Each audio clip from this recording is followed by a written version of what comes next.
build my gallows and build them high. Makes a long time climbing before I die. I want the chance. Hello everybody, welcome to Longbangers. I'm Matty. I'm Colin. Good morning. Good morning. It's a morning we're recording on as well, which is unusual for us.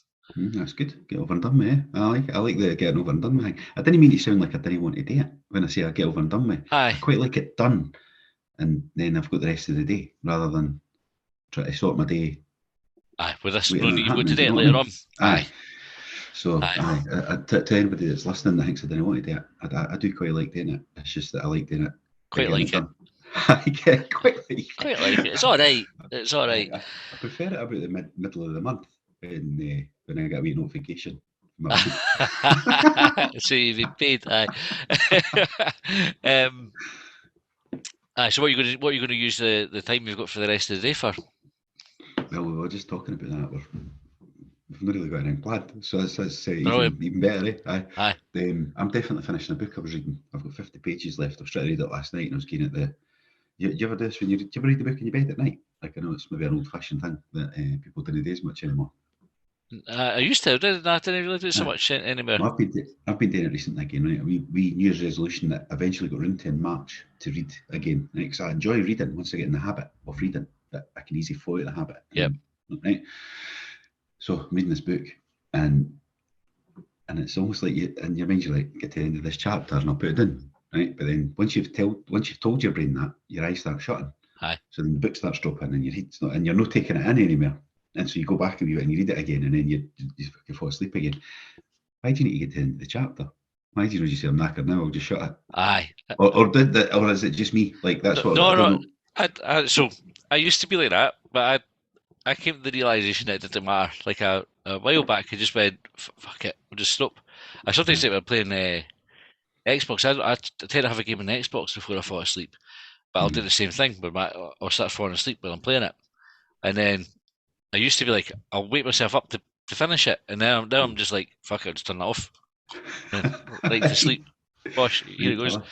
It's funny you saying about having to go back and reread the bits that you've read because you've slept through them. We used to. I think if the workplaces still get a Metro delivered to them. I know, I was just on the bus. I didn't really know in the office. When I worked at HSBC, we used to get a big bundle of Metros in.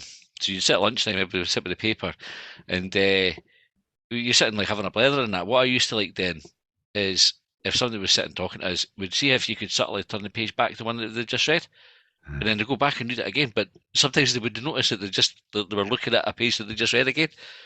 Do you think? Funny, just like a stupid thing to do, But was that the old headphones though? Like, so you'd have a paper, so that because that's obviously years ago you're talking there, right? Because even where you worked, so that was didn't disturb me. I'm fucking reading the paper, but they're not really reading the paper. They just want a bit of peace and quiet. Whereas now folk just put headphones in. Aye, no, they would come and sit down beside us, but you'd have the paper open and you just kind of flick through it. Aye. Our conversation was shite, as folk would know. As we've just filled fucking 5 minutes of Hibs podcast with fucking nonsense. Right, game. Anyway, so yeah, what we've got to cover, right? So making top six, right? Wee achievement there, I suppose. We'll talk about that. We'll talk about the game, and then we'll go into the talking points. We'll talk about the game first. That's probably a sensible place to start. Fair to say it wasn't a classic, Colin? Oh, it definitely wasn't. I wasn't really expecting it to be. I was expecting us to be better than that, though. But it never feels like a classic up there, does it? Nah. It never feels like a. How often does it feel like a classic nowadays, though? Really, when we watch Hibs. Do you know? I had this conversation on Hibs.net. Right, made the point that this season being shite's been the norm. Like, or shite's maybe harsh, right? But being mediocre to shite has been the norm. Yeah, and the blips have been when we've been good, because we have been good at times. And somebody challenged it and said, "Do you know that? I think that's fair." But I think it is fair. Like, if you look at the number of games we've lost and drawn, and even the way that some of the wins have come about, it's felt like a slog this season for large parts of it. So I've not seen that. I've not been on Hibs.net as much as I used to be, just because I'm reading books and that, I can say, right? But the challenging you back there on that, kind of feeds into my point that I was trying to make, maybe a bit clumsily the other week there, about not accepting mediocrity, right? That's not what I said, and I ken that's the buzzword that we tend to use, but accepting that sort of failure. Aye, that's Hibs, John. Aye, what do you expect? Aye, and it shouldn't be. Like, we should go to St Johnstone expecting to win. Mm-hmm. And win. Yeah. Didn't Aye. Yeah, and it's funny, as I was saying on the group chat this morning, I think the red card and the fact that other results went our way probably dug Lee Johnson out a big hole yesterday. Because, and we'll talk about team selection in a wee second, I'll ask you about it, but we were shite. Like, we were shite with 11 men. The game was shite with 11 men. When it was 11 v 11, it was shite. You could maybe make an argument that we were starting to find our way into the game by the time Jago gets sent off, but it wasn't clear. It wasn't like we were like fucking peppering St Johnson's goal. It was optimism. Aye. That was leading you that way. And that was a must-win game. Like, and I know, right, so I'll put it must-win in inverted commas because we didn't win it and we still got top six. But going into the game. So where I stand on this is, it was a must-win game. And not to get in the top six. It's a must-win game for what we want to achieve. Yeah. Mm-hmm. Top six isn't what we wanted to achieve. Top four is what we want to achieve. Aye. And top six is just a thing that goes along with that. Like, so we should expect to be in the top six and we want to achieve top four. And losing points in a game like that against a team who, you could argue they're getting dragged into the relegation fight, but they're not in relegation trouble yet. Mm-hmm. They've got really, I was going to say they've got nothing to play for. They clearly have, right? Because they could get dragged into relegation, especially with Dundee United and that's up. But they're in the playoff and at risk of playoff. Playoff. I think Ross County have almost sealed it now. But like, we've got to go and win the games, and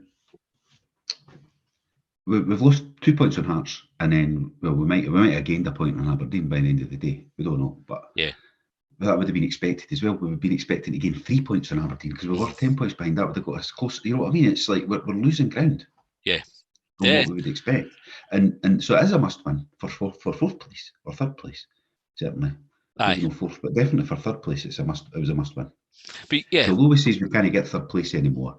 You look at it and go, well, if they lose to them and we can beat them, then we've got to play them. Then you start doing all the fucking daft sums that we do on this programme and what talk yourself into it just to get let down again. Aye.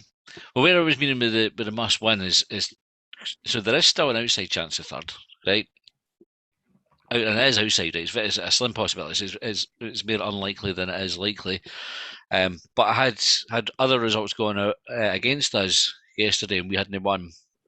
Then we wouldn't have got top six. We definitely wouldn't have got third or fourth or fifth or even sixth, right? Because we're out of that. It would have been impossible. So going into the game, it's must win for that first objective of getting top six, right? To give yourself the platform to go on and push for fourth or third, right? Where we want to be. And we didn't turn up. Like, we just didn't. I mean, the team didn't. Another one of the away games, where we go and we lose an early goal and we go, oh, for fuck's sake, we'll be chasing this now. Aye. And how many times that's this season? We could go back and count through. I'm probably not going to, but I bet we're looking at a good handful anyway. The away games that we've lost an early goal and we've never really recovered for it, and we've come away with a draw, which isn't likely because we've only drew 5 games now, I think, all season. Yeah. Or we've lost it. And so the team lineup was exactly the same as started against Hearts last week, right? And obviously, when that lineup was announced last week, everybody more or less went, for fuck's sake, right? You were accepted for that. Same team yesterday, right? And I totally get it. We've talked about it, keeping a winning team and everything, and we were talking about it going up in the car. And I says, same team. I understand why he's done it, but I'm not sure that's the right team for this game. It's like, your horses for courses thing. Yeah. It's not going to be the same game as the derby was. I'm not convinced that's the right. It's the right lineup. So what's your changes then?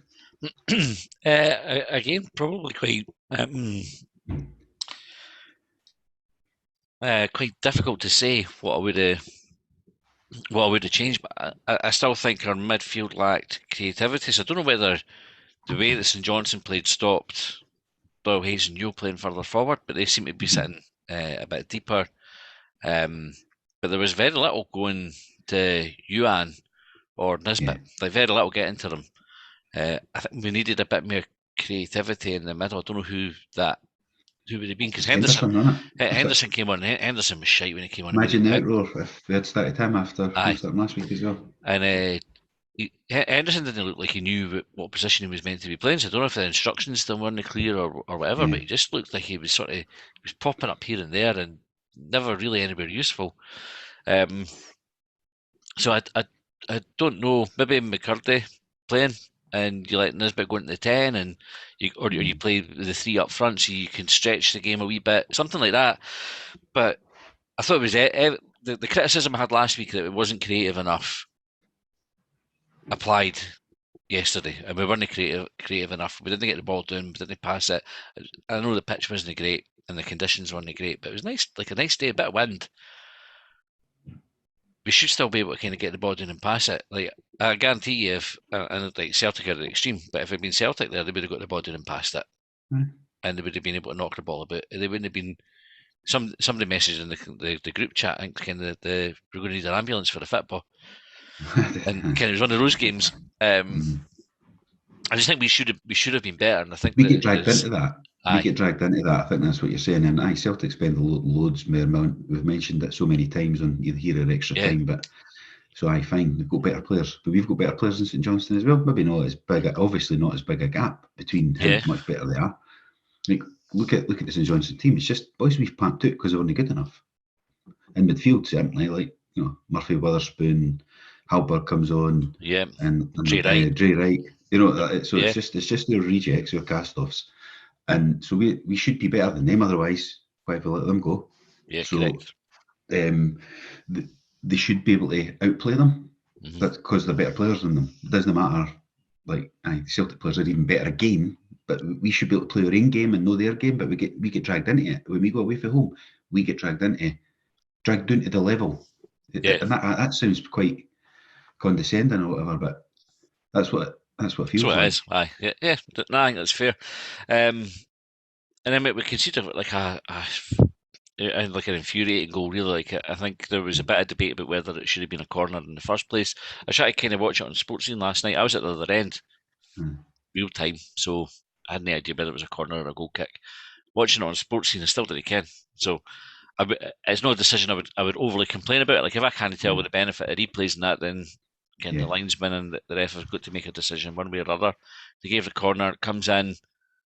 Again, Stevie May with an overhead kick. And it trickled in though. It was an overhead kick that you Bairn would do in the back garden. Like, that was the power he got on it. And right, so how do you see Lee Johnson mentioned Nisbet moving it away. Marshall seemed to kind of have a right go at Nisbet. For our end, it just looked like an absolute howler for Marshall. I watched it back, and that's probably still where I'm thinking. 100%. Like, I mean, whether Nisbet's he must have put Nisbet in that position. Like, that's his job. What did they think? Nisbet jumped to the roadie or something? Is that what he's? Because he just done the Schmeichel. Like, remember Schmeichel and all. Any goal was never his fault. That's what it looked like to me. And it just looked, whether Nisbet's meant to clear that. The goalie's job is the last line of defence. The goalie's ball, like, every day, all the time. That's got to be saved. That's any other goalie that isn't David Marshall, who's been a wee bit immune to criticism for your support. He's getting absolutely hounded out of the club for that. Now, we'll come on to what he done the rest of the game, like. But so take that in isolation. What that was. It was a shocker, really. It wasn't that long though that we kind of got back into the game. Yuan picks up the ball, runs in the left, cuts it back to Stevenson, takes a touch, drills it in the bottom corner. Cracking goal. Probably his best goal, Probably his best ever goal. Nah, he's one at Ibrox is better. Okay, so he shinned that. That still doesn't matter. A shin volley, like the way that he took it at Ibrox, is better than it was a good goal. I think that was the best finish, because I think the other one, it was more meant and more precise. But obviously it was at Ibrox as well, which adds to the. But we were 2-1 up in that game already, weren't we? That was the third one. Just put the icing on the cake, wasn't it? Whereas this one was actually crucial in a must-win game. Aye. So I'm probably going with that one. He's best at his 10, because the other ones have all been deflections. It's funny to watch the Hibs TV interview. They shared it on Twitter this morning, so I watched it just before we started recording. And the interviewer says to him, he's like, content career goal, where does this one rank? And he went, oh, I don't know. I was like, fucking, it's in the top 10, Like, come on, Lewis, it's like fucking open goal for you there, but he didn't. Says he punched Paul Hanlon in the celebration. He still didn't get how to celebrate and run over and punch Paul. It's funny it's they two go and celebrate as well. Aye. Stevenson was very good yesterday. Obviously getting a goal helps. He's a contract. Aye, but there's talk I noticed that it was Patrick McPartlin's reported that there's discussions happening, because only last week we were sort of saying that's probably Lewis's last derby and what's it going to be like not having him in the team, but it looks like he's going to get at least another year, which is great. To give him another year, he's not really any signs he's slowing down. It doesn't look like he's lacking any fitness. He's still getting forward. He's getting a game ahead of Chebrian now. We've surely got to be looking to bleed McIntyre into the team, and who better to be the boy that rotates and supports. He's done it with Doig already. Yeah. So. Aye. Right, then going to half time 1-1. The game turns in just after half time with a red card for Jimmy Jago. What are your thoughts on that incident? I have no idea how it's a red card. Like everybody else, I think there's any real I think we should spend that long on it. It's like everybody knows it's not a red card apart from the two refs. Yeah. I'm sitting watching. I wasn't at the game, right? I don't know what it was like at the game, but I'm sitting watching it on the telly, and I wasn't even panicked. I thought, we've got VAR. Aye, that's what I said. Because that's what VAR's for. Yeah. Right. When the referee makes a blatant mistake like that, that's to help you correct it. That's why we pay the money for it. So I was like, I never seen Johnson. I've seen his interview after the game. Apparently, he turned into the crowd, said Camden VAR. Aye. Because Kensal must have gave him the nod, saying, kind of like, because he mentioned Kensal in the interview. Aye. Said it. I think he signalled to him, it'll be all right. Farrell review it. It's wild, absolutely wild that referee watching on the telly with all the angles takes all the whole point of VAR. Right, the referee can make a mistake, right? That's fine. We understand that. He's made a mistake. He was too quick out with the card. He's panicked. He's flapped. Whatever. He's seen something that he's thought he's seen something he didn't. Yeah. Right. That's why we've got VAR. They'll go and have a wee look at the 3-4 camera angles. Actually, you didn't need all of them. Go have a look at the 3-4 camera angles and go, oh, you made a cunt of that, mate. Aye. Go and have another look. Aye. You never actually come. Worthwhile having another wee look. I don't think it's a red. You make your mind up, because that's how it's meant to work, I believe. Mm-hmm. Yeah. Why doesn't even get sent over the screen? Nah, it's absolutely crazy. Absolutely crazy decision. Because we were watching it, and again, it's not the best view from behind the goals. I always think that when I'm watching the games, like behind the goals, you sometimes struggle with like the depth perception stuff for that. But looking at the challenge, I didn't even think it was a free kick. Kind of when the ref's blowing, I thought, oh, it's because the two players are hurt, like the two of them are down. And then I see him coming over. He's got the red card out straight away before Jago's had a look or got up or anything. The red card's out, ready to show it. I was like, he's sending. I'm probably being lenient on him there, saying that he can make a mistake. It's a horrendous mistake in the first place. Because he's right there. But to be backed up by somebody watching on the telly like I was, and like hundreds or thousands of others were, or have since. The only people that are saying that it is a red card is Aberdeen fans to sort of consolidate their point where Shinnie just about took the boy's leg off. Aye, and they're not the same. The two tackles are the same, and I think the referees, it's maybe in his mind that they've watched that incident, and I'm sure the referees will talk to each other and they'll say, listen, if you get a similar one, back us up. If you get a similar one, do the same thing. So it's, yeah, and they've maybe circled the wagons on it a wee bit. When we talk about clubs with a siege mentality, I think the refs are the biggest perpetrators of that. Aye. So I'm sure that's played a part in it, because you could draw some similar. I mean, the challenge is only similar. Like the way that Shinnie's going in the distance, the force, everything about it is different. All that kind of stuff are different. You're not comparing like for like. But studs are up. His studs are down. Like he's in control. He's in totally. There's no force in it. It's just. I mean, it just to coin a English phrase, a beggar's belief, doesn't it? Like it.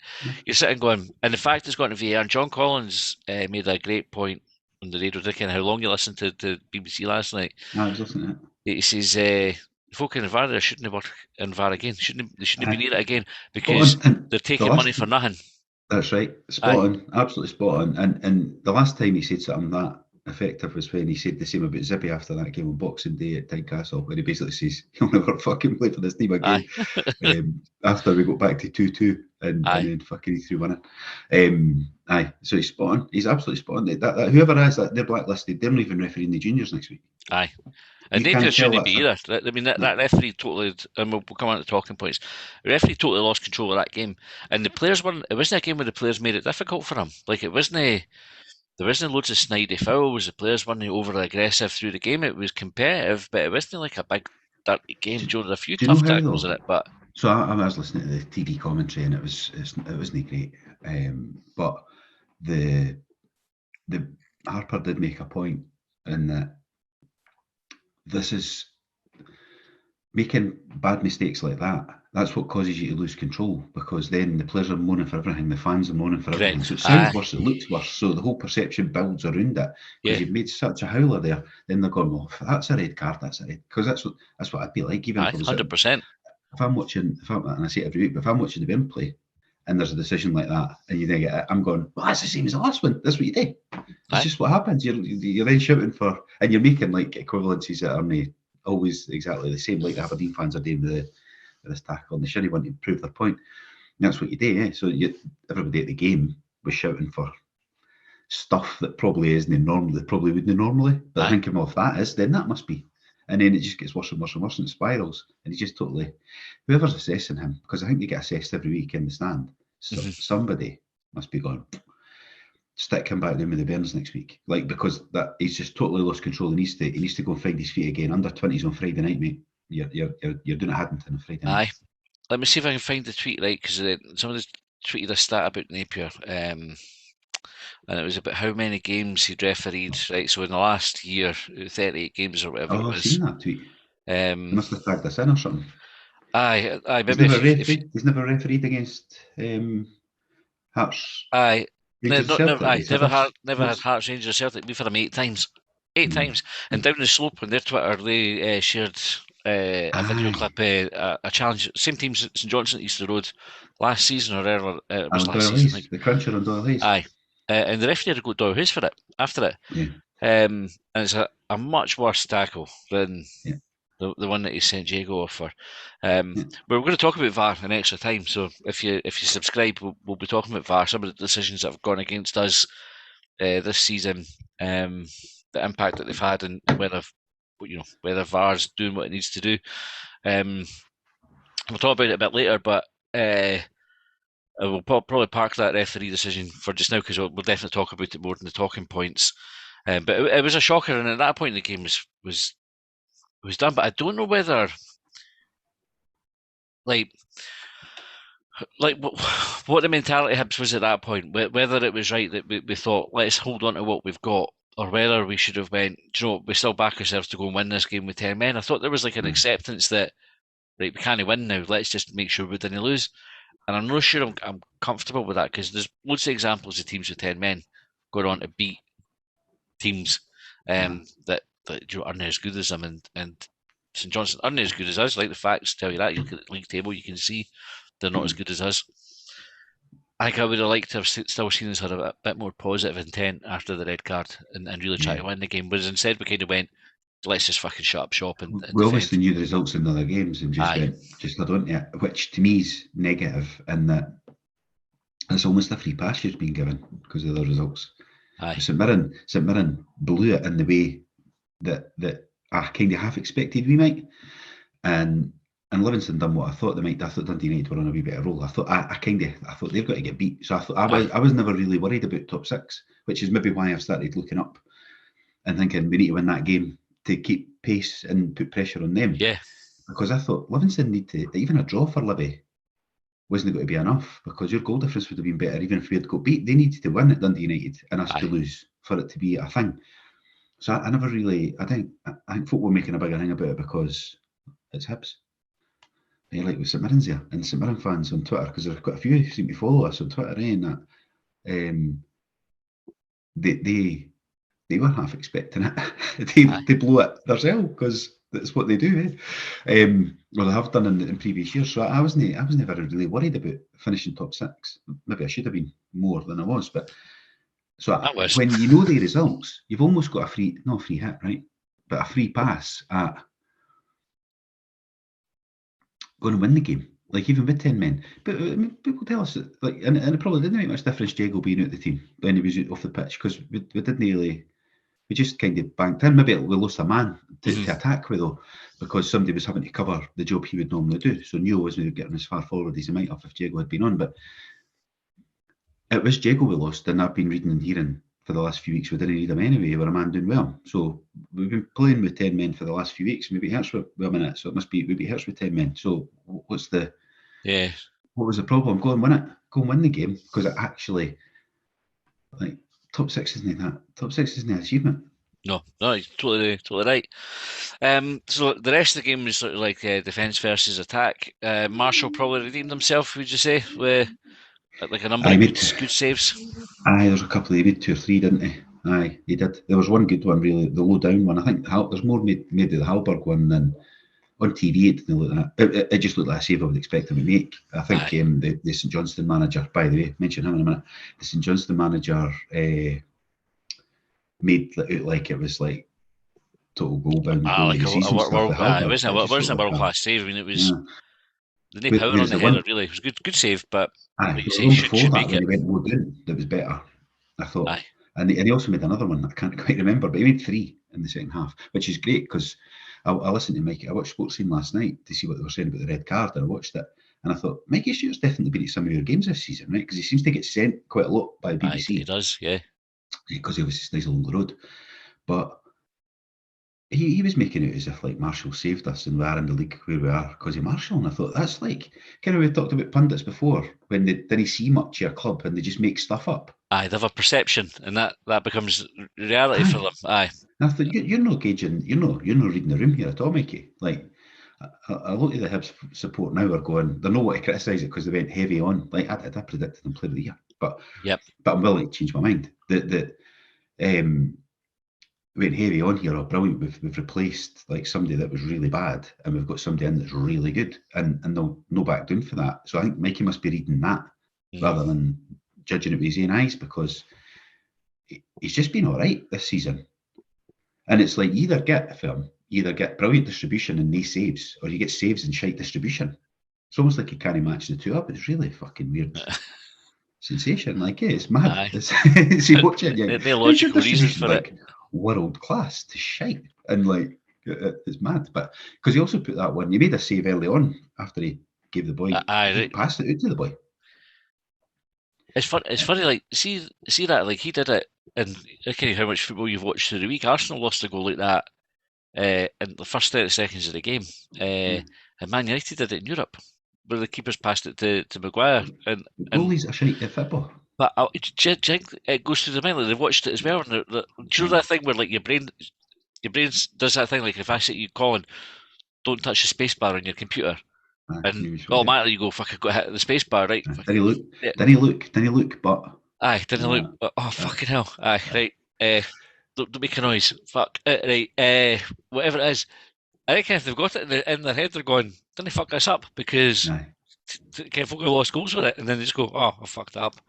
It's crazy. I don't know, and I goes together like that.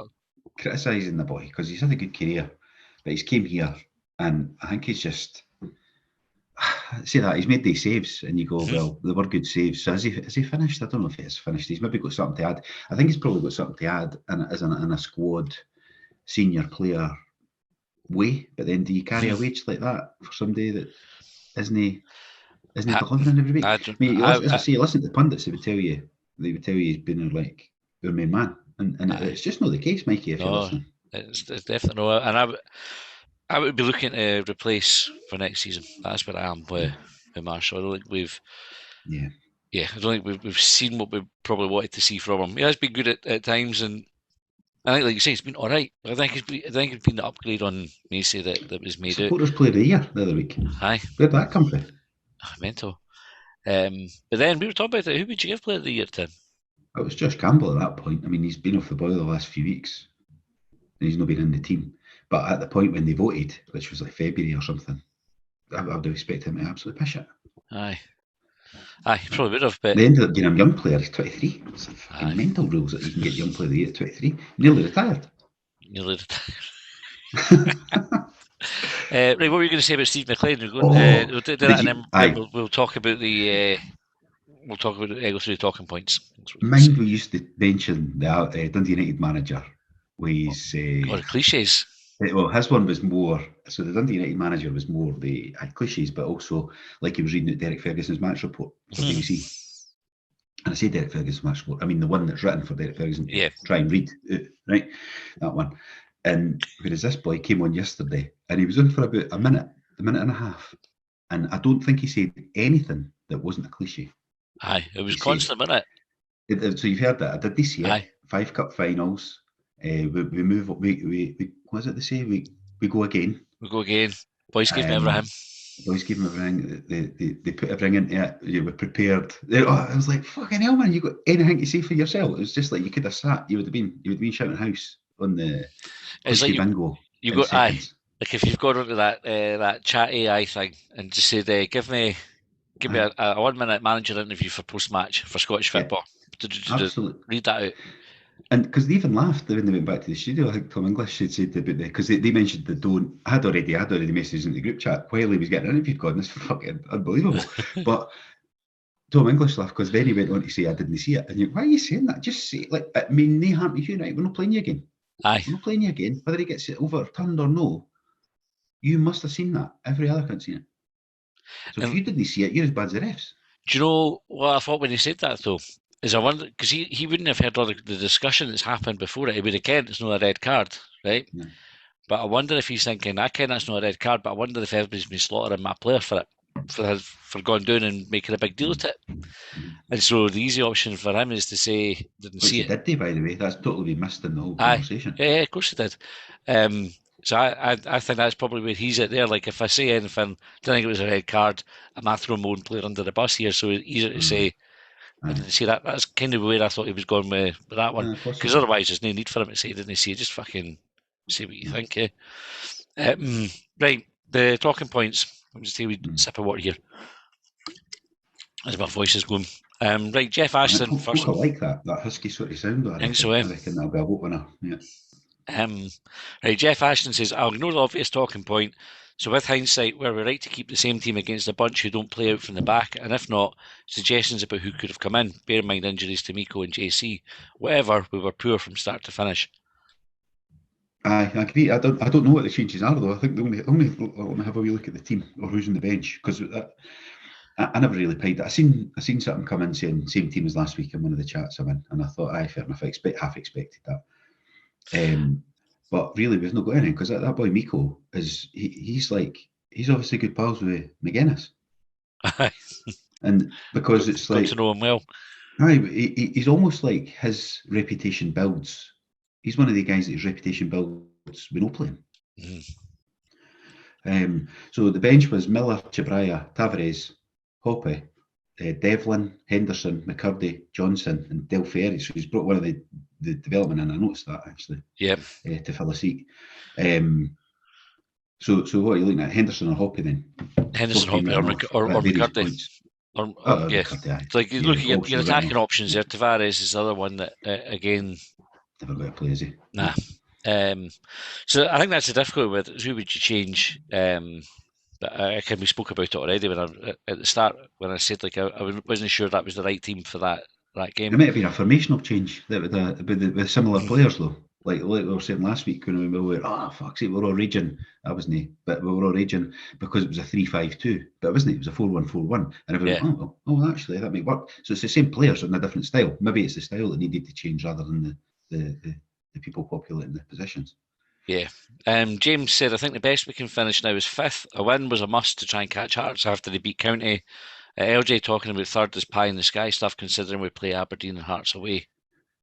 So we don't know if we've got. We'll definitely play Hearts away, won't we? Like, they'll give us 3 derbies at home, but it's going to cause problems. We'll talk about that next week, won't we? The top 6 thing, but and once we know the fixtures and stuff. But we're 6 points behind Aberdeen on the assumption they lose to Rangers at tea time.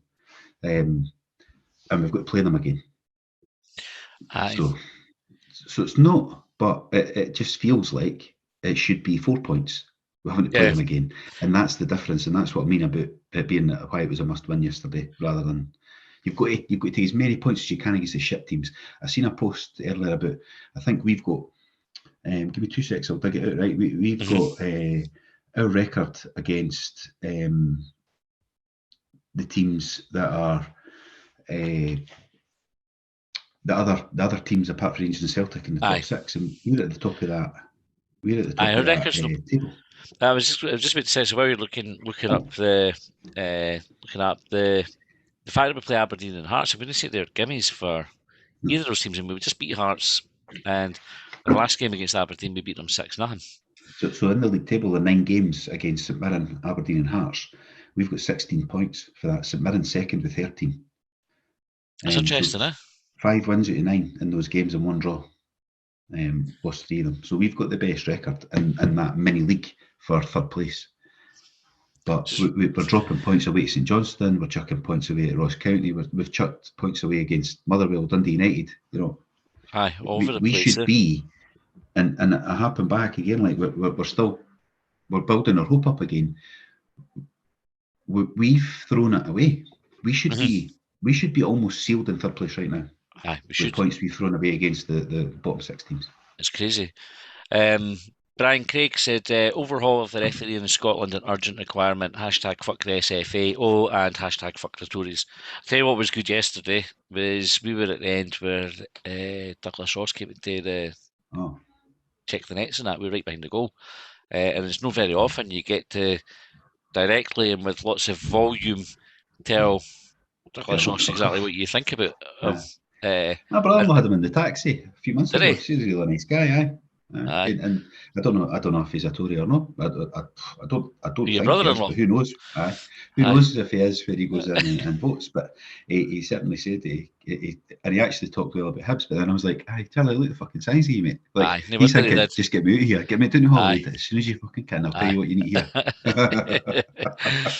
That was probably one of my highlights of the day, to be fair. I was like, oh yeah, fucking look at this. And then and they definitely would have heard as well because we weren't far away from behind the goals. So amazing how many second jobs that cunt's got. Unreal. I say second. How many second jobs can you have? Does he still got the job as an MP down the road or not? How does he fit it in? It certainly looks like he might have. It's lucky he's just running the line, put it that way, and he's not having to get up at the park. He was like the polar opposite of the referee. The referee looked like he was struggling to find a shirt that fits him. Again, it was like just. So did Douglas Ross. I did know it for different reasons. But the ref looked like he'd borrowed his big brother's stuff. They could have maybe swapped. Could have done. But totally the refereeing issue, and again we'll probably build that into an extra time conversation. To be fair, It definitely, Lee Johnson called it out, and they definitely need to do something because it's a fucking appalling. He'll get hammered for it. That's the bad thing because he's and you know what? Nobody will disagree with it, and I'm sure other clubs are saying it. I've seen tweets this morning. I was having a flick through before we came on here, and there's Hearts fans and everything saying how ridiculous a red card that is yesterday. You know, and I know we do it sometimes, but I normally, to noise folk up, you would say, well, I can see why, and I've seen one or two doing that. And Aberdeen fans obviously got a wee agenda at the moment to help their cause, but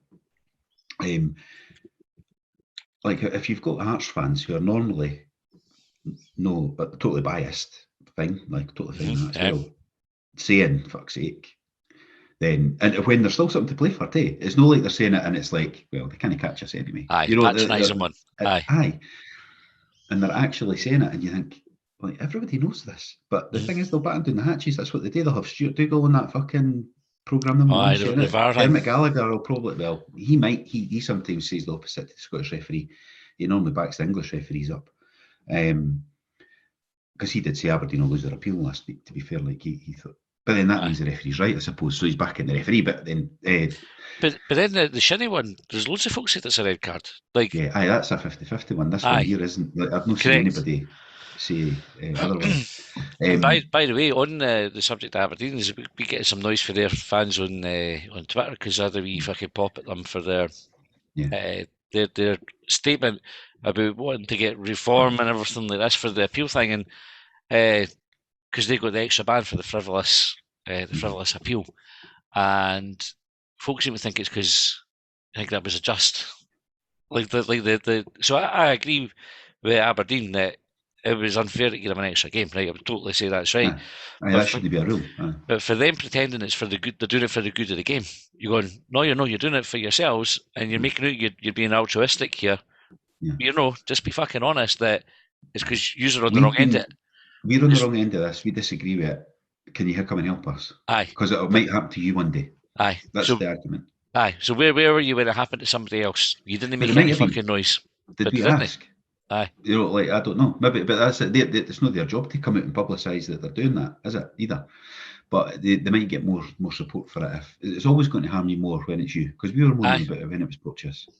It's the word frivolous. Like that's what Tom English and that were saying. It's the word frivolous. Now, frivolous to me is gone. We'll stick there. Mind it happened in the old days. I think it was Rangers and Celtic. Put the appeal in so you can play on Saturday.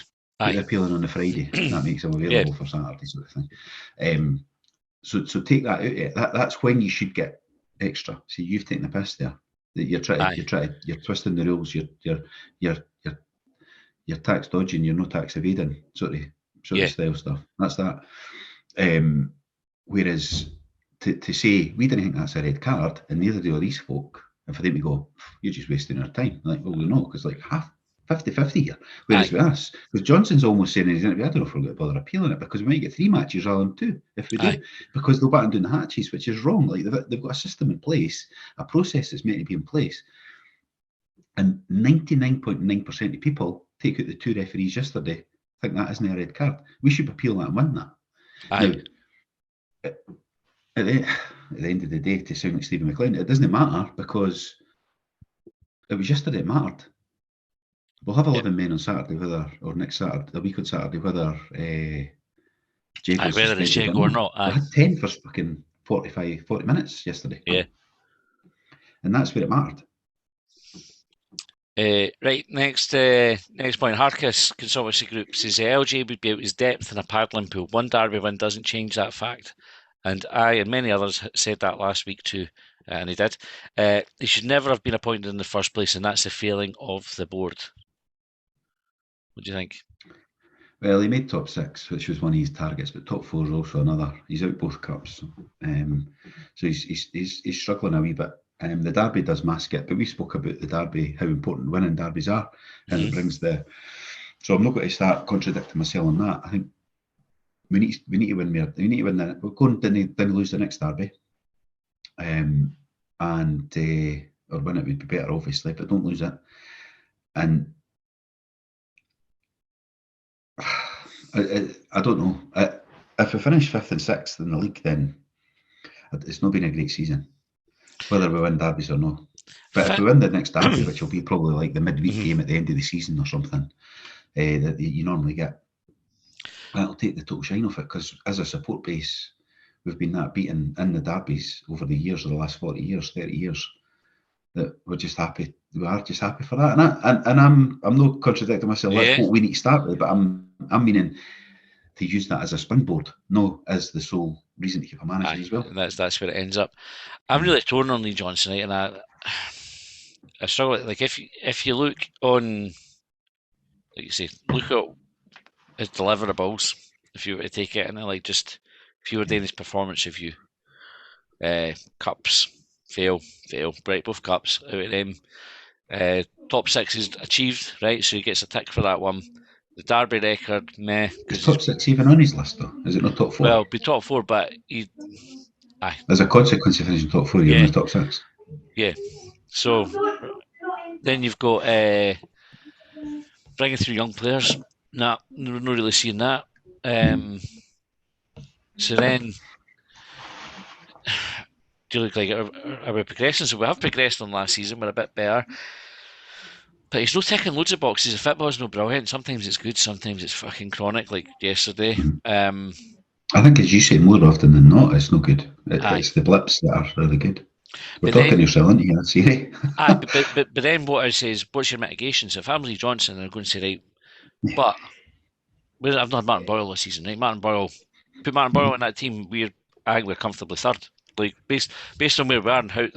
Well, he's a couple of wins, and we're exactly right. So you've got that narrow gap.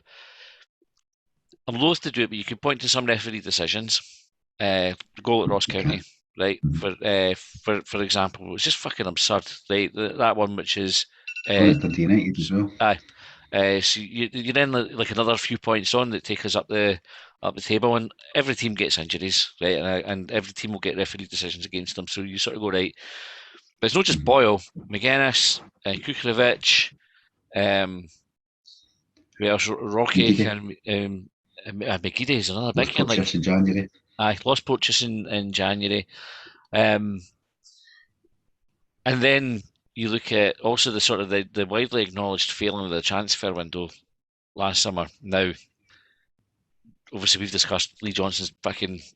I signed these players, like he said it. If the word goes, I'm not absolving him of blame of it, but that strategy was evidently flawed. Like when you look at how few of those players have actually kind of gone on to kind of to do anything at the club. Yeah. I think he's not had the best hand that's been dealt to him. And you could make an argument to say he's actually done well with what he's got. But you could also equally say he's not done as well as he should have with what he's got. And I think that's where I'm torn with it, is I can sort of make allowances for it and say, I understand why we've not been brilliant, but I still think we should have done better. Manager, you're reviewing somebody's performance here. Are you sticking him on a performance plan, or are you asking him to go before his 2 years are up and you didn't need to have the employment rights to worry about? Performance plan's probably where I would go with. To be fair, I would say, right, because you look at, that's a great question, because actually if I was Ben Kensall and you're sitting down at the end of the season to do it, say, right, what support do you need? This is what your targets are, this is where you fell short. What support do you need to make sure you're hitting them for next season? What wasn't your fault? Aye. And we'll go sort that out. That's it. And then, yeah, and then I would probably keep him another season, or at least give him till Christmas. It's like one of those ones, like, let's see where we're at Christmas time. And if there's no marked improvement, then you go, right, you've had long enough now probably to have made a difference. Yeah. Certainly 2 transfer windows where he's been the main man for it. We'll have the director of football in by then, you would think. So we think the director of football, and we got a question in, didn't we, for Scott, the what's his name? Amoruso guy, isn't it? Yeah. Yeah. And he was saying that, do you get the director of football in? Does the director of football help to make that decision? And because we're still kind of stalling and pissing about with that, it's almost like we're a wee bit, I think, this isn't his words, my words, that we're lacking a bit of maybe direction on the football side, because we're just drifting along with the same manager who's achieved some sort of target. But we've not got that vision coming for what's the director, because the director of football is a more permanent position, isn't it? Yeah, definitely. Yeah. The director of football should be setting the strategy and all that. We've not got one.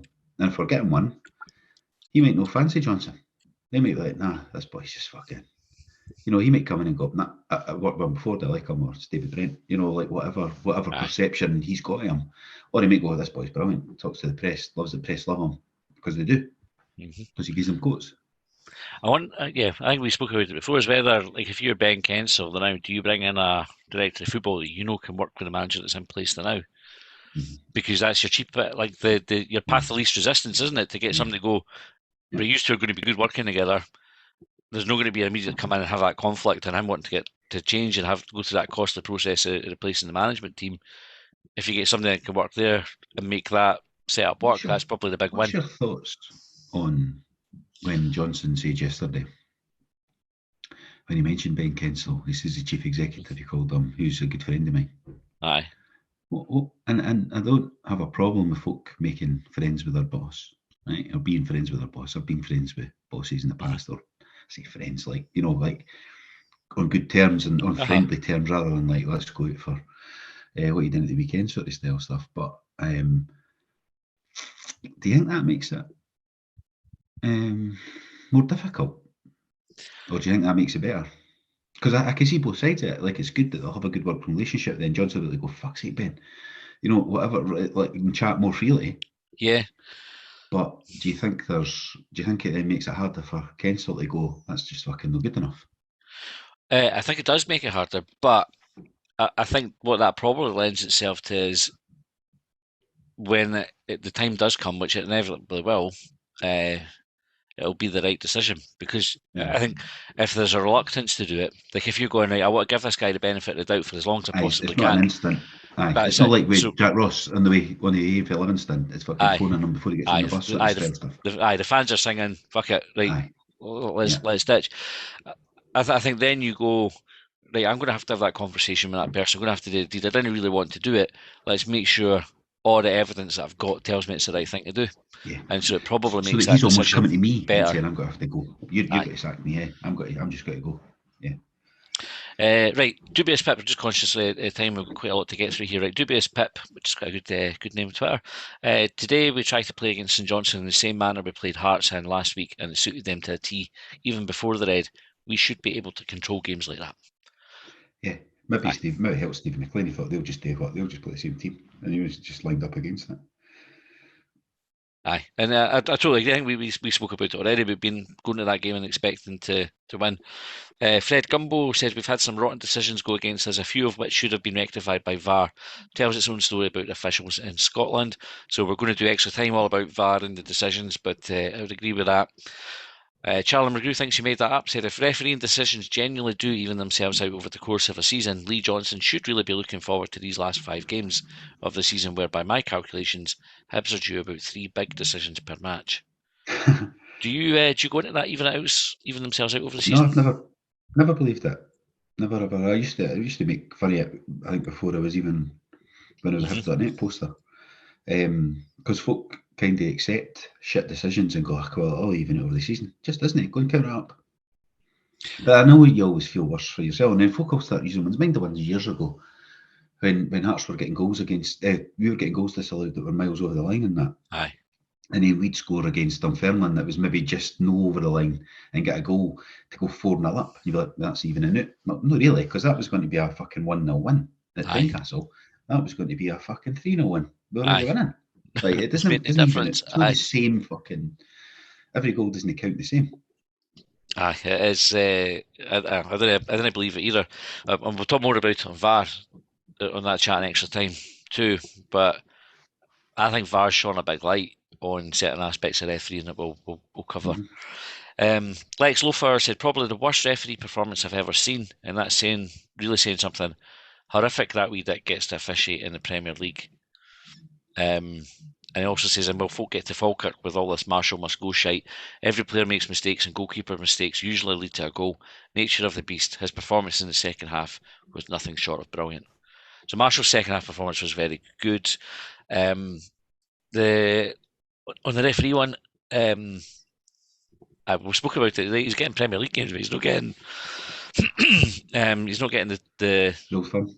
Rangers Celtic Hearts, the ones at the hostile places. I don't know what that says about Easter Road, but Well, was it Johnston that game? No, it was the. Yeah, but his referees does it at Easter Road as well. Oh, that video that you thing with Liam posted there. Yeah. So he's never a Premier League standard referee. I mean that was a referee that looked completely out of his depth on Saturday, like completely out of his depth. And it's one of these ones.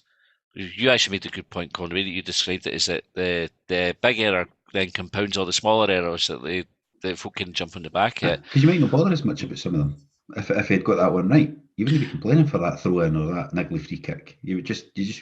Some would, but you wouldn't be bothered. It's because the big one that you're nagging at. I think bad referees overcompensate when that happens, so they make a point of not letting the crowd get to them by doing the opposite. Aye, that's it. Like, he's unaffecting me. I'm still going to give you the decisions against you. In fact, I'm going to give more against you. Danny Backdown, double down. What's it? Let me see. That's I think that's what happens. I think that's what happened on Saturday. Clancy does it all the time. Like, you see how when Clancy makes a mistake, you go, he kens. It's written all over his face. He's got one of those coupons that you can. Well, he kens he's fucked that up, but he doubles down on it and gets worse as the game goes. Ray Forsyth said, I think we should be promoting youth players more. Too many passengers in the team who have no love for Hibs. There's an argument for it, but I mean, I don't know who's better. That's the thing. I've not seen enough of them. Winning the reserve league, to me, I was talking to a guy, one of the other dads at the football, and he was saying that, like, they've won that reserve league, but so fucking what? It doesn't take much to win that league. It did take many games to win that league. I mean, and that. So Aye, but so we don't know if they're better. They see them every day in training. They must know if they're better or not. I think the roll up for Hibs bit's harsh. Like I think even the game yesterday, though we were a shite, you couldn't question anybody's effort. Like everybody was like fucking bodies on the line, cliche. Based on what we said last week, though, as well. Look, it's the same players. Like that's it. And we, like everybody was committed in that derby. You saw them all with sunshine on Leith. They were lapping up. They were joining in. This was like a team of players that looked like they wanted to be at the club, that were bought into the club. So I didn't necessarily agree with that. Whether they're good enough is another question, a bit about passengers, and whether we've got players there that are prepared to make brave decisions on the ball. Minutes for the laddies so we can judge it, definitely. so that they can judge it more than me. Like it doesn't matter what I fucking think, but more what they can go. McIntyre got a few minutes at fullback. I'd like to be seeing him pushing for the first team next season. Looks like Laidlaw's not getting any minutes. He's never even been off the bench because he's obviously not signed the deal, so he's not getting any minutes. And you've got O'Connor, he won a penalty against Aberdeen. That was a good, like, I know it sounds daft, but it was a good bit of play for him to win it. So you'd like to have seen the boys get games. When we saw the 19s 2 or 3 times this season, you're looking at the laddie in midfield. I can't remember his name. Aitken. He looked handy. Yeah, very good. And you no minutes. So we don't know if they're any good because going away and beating Cooney South 6-0 reserves on Tuesday night. So fucking what? Like so fucking what? Like we can't judge it on that. Like the first team would go down there and take 10 off them. Aye. So they're better. You know, like the first team. It's relative, isn't it? Play the first team against the reserves. The first team would fucking blow them in the water, right? So we need to actually say who in that reserve team is better than in the first team and who's got potential. Because I know I've got to make it. Loads of them will get released. Like we've seen it over the years. There'll be 1 or 2 there that make it. Aye, definitely. Karen Hannon said, "My point is Hibs fans back wanting LJ out. The same team as last week, and everyone 7 days ago saying they were brilliant. Same team, totally different performance. We really need to ask questions of the players." And I think that's a fair point as well about challenging the players to be better, because if you're Lee Johnson, you're saying, "Well, it's fucking exactly the same as last week. How can we just do that then and no now?" Scott G said, "Should do better." Yep, totally agree. Best days to Vista to Belgium. VAR is overseen by the same bunch of incompetent fannies who make these decisions in the first place. It's the poorest bunch of officials in years, and that's saying something. They just can't seem to grasp what is an honest attempt to play the ball. Yeah, you can't disagree with that. No. Dave Graham, Dave, off the golf course for this one. He says, "I think we're pretty rotten, to be honest. 5th will get us Europe. Aberdeen 3rd, Hearts 4th. Not sure we will gain points." Well, he's saying that, but then based on the stats this season, would say that we've gained more points than those teams he's mentioned as above us in the head-to-head. Aye. So I don't know what's changed his thought on that. It's the games against the shite, if you want to call it that we've let ourselves down. We should be 3rd now. We should be 3rd. We should be points clear, almost going unassailable lead because doesn't matter what happens now. Chucked it. In 5th place, I've said it before. Like, when does 5th place get you into Europe? Does it get you into the Conference League qualifiers in June? You know what I mean? I don't know if I want that. I think if I want to be doing that, I think I'd rather have a clean run at it next season and just do pre-season as normal rather than try and work into Europe around it for that level of Europe. Is this you tell me that you're not going to take me up on my offer to go to one of the away games? Are we ditching that? I imagine where it would be in that stage. It'll be like Liechtensteiners. It'll be something. At that stage, it's usually somebody's playing a summer league, so they catch you totally off guard. Aye. As well, some shit summer league somewhere that you go get papped. Shea Sutherland said, "Must win game today against inferior op. And what do we do? What do we get? Outplayed and looking hopeless until a wonder strike from Lewis. I reckon the referee thought, can't watch this shite anymore. Might just send one off to liven things up. On our weekly performances, I'm amazed we got in." Aye, I mean it was piss poor, to be fair. Harry Fisher said, "We could always appeal." Oh, wait a minute, that's been tried already. And that goes back to what you were saying about Lee Johnson saying, doesn't care whether or not it's worth appealing. Keith Robertson said, "Could we have witnessed Stevenson's last ever goal for Hibs? And should Marshall have saved that overhead kick? I felt he should have, as it didn't look to have a lot of power behind it. And has LJ secured his job for next season?" I think yes to all 3. It's funny, right? So, see on the securing the job, and this is what I think is like the nature of the top six things. So, I really like the split, right? I have to say, I like the fact that there was a bit of drama going into the game yesterday. There was 3 or 4 teams with something to play for. We still have 4 teams really that are fighting out for the third, fourth, fifth, sixth. That's right, stating obvious. But for third and fourth, they're still up for grabs. There's no one team that's cemented them yet. So the top 6 teams have all got something to play for. The bottom 6 are all still, maybe with the exception of Motherwell, I think, who are probably safe. They're all in the mix for being at risk. I like the split, but with us getting in, your last 5 games of the season, because they're against like the good teams in the league, there's a potential for it to be really shite. Like you could reasonably lose all those games because they're all will be in the balance, similar standard of teams, 2 that you more or less definitely will lose. And so your season goes from good, we've got in the top 6 to being this is shite. Like your last 5 games, you just can't wait for the season to end. The manager's under pressure in pre-season. Aye. The flip side loses away to Berwick Rangers in pre-season, and you're like, fucking get him out here. Aye. The flip side though is if you win those ones, you're like fucking buzzing. You think next season we're third again. Like you put yourself in that mindset. It's just funny. So I think Johnson has secured his job for next season, but I think the mood or the temperature of the support might be very different come the end of the top 6 based on how we do in those games. Because I don't think we're in any danger of being average or getting a couple of wins and a couple of defeats. I think with Hibs it'll be either brilliant or it'll be shite. Mark McWilliams said, terrible performance from Hibs. Referee had an absolute stinker, but let's not shy away from how badly we performed. Yeah, I agree. I think that goes back to what we were saying at the start about the red card probably saving Johnson from a lot of heat and the players from a lot of heat. Wayne Clark said, referee needs to go to Specsavers. What's the point in VAR? Marshall needs replaced. Pish poor performance. How is a team not motivated to make top 6? And Lewis Stevenson contract extension. You've covered all that, Aye. Liam O'Neill said, I don't think you can change a team after such a convincing derby win, but at the same time, St Johnstone aren't susceptible to being bullied like Hearts were. Normally we'd switch things up second half, but Jago Red prevents that. You can change it, but I mean, I would have probably been saying if we'd done a preview that naughty.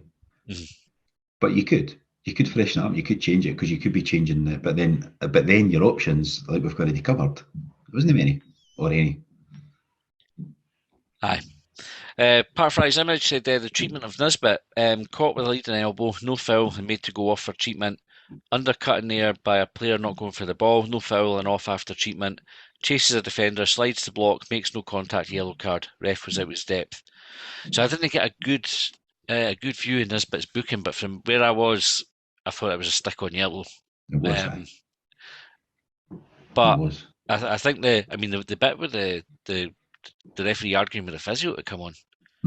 So I didn't care if the rule is if the referee signals the physio to come on, then they have to come on so the player gets treatment and then has to go off the pitch.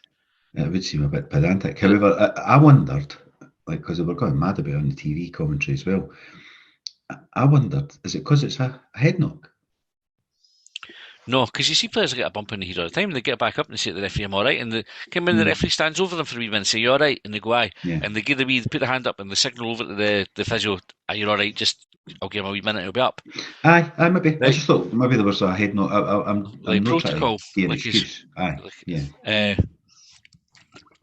Maybe that's what it is. That it's good to get them checked out. But I think when it's obvious, like the physio's like, fucking the player's going, I'm fine, they didn't come on. I think if you saw the Arsenal game where the boy got subbed off for the head knock. And this is he went up for a head or landed badly, right? But it's one of these ones you're going, he's fucking milking that a bit. It looked a bit of a Dalian, but yeah, he's milking it. And when players milk it and the physios come on and they still milk it, and the physios, I always think, I hope they've got a code word for the physios to say like fucking, I'm just fucking wasting time here. So the physios can, right, I'm going to check you. I don't have to be worried about your actual safety here. But it backfired on this boy because the physios are like, oh aye, that's a Syrian, you need to come off. But he goes, no, I don't want to come off. And he's fucking arguing with them. And they're going, making the substitute signal. And he's going, fucking nut. And he's raging about it. And he's trying to push past them to get back on the pitch. And they're like, the Arsenal physios come over and he's telling him as well, listen, mate, you need to come off. And I was like, that's totally backfired on the cunt because he's got to make a meal at it. And good. For things like this, you wonder if it is the rule that the referee says, well, if you've had a bang on the heat, you got to get the physio on. If that would maybe stop some of them getting, because we talk about it all the time, the heat knock thing being overplayed. It's just a cheat rule. It's just, and it's totally. Don't get me started on it again. Like it's totally out of order the way they do it, because you've got an element of football saying about all the Alzheimer's stuff and all that serious stuff that goes with it. MND and rugby as well, so there's a lot of stuff coming out of that, saying that it was all heat knocks that caused it, and it's treated seriously. And then in football, so you've got that, and then on the other side of it, you've got just going to waste time. Aye. I've not seen the Motherwell Celtic game yesterday, but I assume we would have been into double figures on head knocks yesterday in that game, since they were holding on for a 1-1. And I might be being harsh on Motherwell there, but somebody needs to be looking at that and going, no, we need to change the rule here in some way to fix it. And we're going to see it more and more. But coming at the end of the season, teams fighting for European places, championships, relegation, cup finals, cup semi-finals. You'll notice it even more. The Champions League even, because it starts up there. That's where they start at. And then it comes down and filters down into the shit games. I'm sure you could watch it, go and watch the juniors, and it'll be happening. Aye. You know, it'll happen in kids' games now as well, because they'll copy what they see on the telly. Yeah. Right, quite a lot to get through, running out of time, so we'll just try and rattle a few of these so we didn't miss anybody out, Colin. Right, Charlie McGrew thinks he made that up, said, beside the obvious Diego red card, but not getting a pen for an elbow to the face, another potential pen with a handball in the box, and numerous other shitey little decisions, I thought the referee and VAR had a great game. I don't know whether it's St Johnstone didn't announce when VAR checks were happening. You know how at Easter Road it comes up on the screen and Barry comes over to Tannoy. I don't know if the VAR checks were happening. The referee did give a few times where he signalled kind of the wee, I'm touching my ear, had on the now. So I think VAR were involved in the game, but they seem to miss, even, I thought in the second half, right at the death, Newell went up in the box and he looked like he was all over the attacker, arms over the top of his shoulders and that, and I'm going, oh, fuck. So Johnson had a sort of half-hearted appeal. The referee didn't even look at it. I was like, that's one of those ones that if they looked at it on the video, you would go, that's a penalty all fucking day long because of where his arms were. But they didn't seem to fucking. It was right at the death, because I think it would have been we got to full time before the review would have happened or the ball went out of play. But VAR just, I don't know, just looked like it didn't get used at all, really. And the checks were all dead quick. That point to the ear thing was 10 seconds, maybe. Jeff Ashton at the game, I thought JJ had been fouled. I hate to go on about VAR, but fuck me. That and the foul on Marshall in the Ross County game for the equaliser are just mind-bogglingly bad. Ziggy on his reindeer said ref was absolutely horrendous with 11 men. Hibs win that game. Neil Henderson, what's the script with Davy the goalie? St Johnstone goal was pathetic. Yep, probably covered that. Paul Mackay, since we complained about the ref at Celtic, we have had the square root of F all. Maybe we should send a letter and release it to the press as well. It's before that. I mean, that was the public one, but we moaned about Ross County and all that as well. So that was before the Celtic game. It's not been Dundee United before VAR. Aye. Bikers Beer and Coffee said the carry on with Nisbet and the physio was bizarre. Then giving the ball back to the keeper when Hibs were in possession when he stopped play. I didn't see what CJ got his yellow for, so I think CJ was booked for dissent, but he seemed absolutely incensed about it. I think I don't know if the referees misheard or picked him and it wasn't him or whatever, but he was fucking raging that he'd got booked for it. But you would think if it was genuine dissent, you would go, all right, fucking not sharp now. The giving the keeper the ball back for the drop ball. Yeah, the rule said that was the rule, but then you said it was. It's if the play stops or the ball's in the box, it goes to the keeper. So you wouldn't have a bounce ball or a drop ball in the box with the attacking team getting it, right? Goes to the keeper. The referee stopped the ball, the play as the ball was coming. I think Lewis Stevenson brings it down at halfway. Play stops. And you see, It's happened before this season though, and it's went back. And I thought, so I just assumed that was the rule. So I was like, oh, a fucking stupid rule. And then I seen your message and I thought, is that the rule? I thought, but then it's happened before. It's almost like where the player falls down is where the drop ball gets rather than where the ball is when the play's stopped. But then again, it goes back to what you're saying. Like if you're wanting, like if you're under the cosh or whatever, fucking. I know, but that's what they do for. And it's happened before. We've had the ball gone back. We had the ball ready. There was one where Chabraya was ready to swing across in, and there's a defender in the box, and it goes back to them. He's got the. So it's not the first time. So they've been consistent in giving it back into that position, which made me then think that was the rule. But if that's the rule, I'm sure that's how it was described to me when I was moaning about it and saying like, "Fucking, well, we were in possession. Why is it going back to the keeper?" And it was because the ball was in the box when they stopped it. Gavin Skeen said, "Shite entertainment, shite referee, and shite top six." Lewis Connor, stunning strike from Stevenson. He's still got it and should get a contract extension. Dave Graham, terrible game of football, made worse by a poor red card. Forget third and try to keep fifth place. I think Dave must have been drinking yesterday. He's forgot he's pretty much sent us the same message twice. Ryan Lyle said, seen better. Referee spoiled the game. Weather and pitch wasn't great. Top six though, but we need to go back. We need to back up a performance like last week. That's a disappointing thing. Joe Newell again as the game went on stood strong. Newell was excellent again yesterday, especially as we were having to defend late on. Ian T said if poor VAR decisions set precedents for future decisions, the game's a bogey. And that goes back to what we're saying about the Shinnie incident influencing the referees' thinking. WW says Marshall's howler, talking point. John Docherty, another awful performance. Can't remember their keeper having a save to make. Ryan Maudsley, Marciano, please. William Turner, time for a new goalie. Could Louis do Diego's job in the team and someone else come in at fullback? I would keep Lewis where he is, but he probably could play. He has played defensive midfield before and let us down. Even this season he's done it. Disco Stew, another poor performance against a struggling team. Granted the ref was honking, but even in the first half, our first shot at goal was Louis' strike. Not good enough. Ewan McAleese says Lewis Stevenson is a pure ride. Correct. Hybe's TF, poor performance granted, but could we have won it if that hadn't been for that absolute incompetence of that ref? What's it going to take for clubs to address this?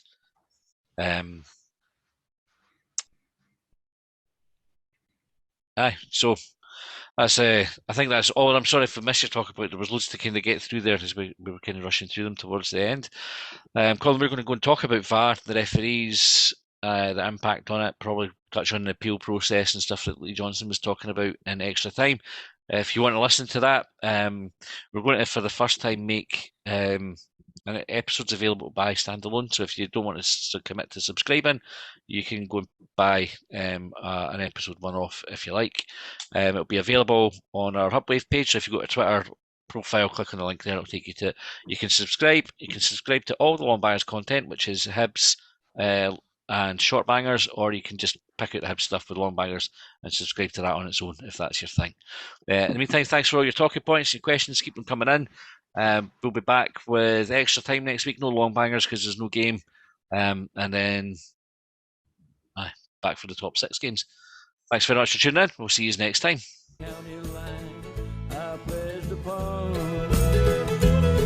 Well, they trailed me down when I broke free. I drank all the whiskey in Tennessee.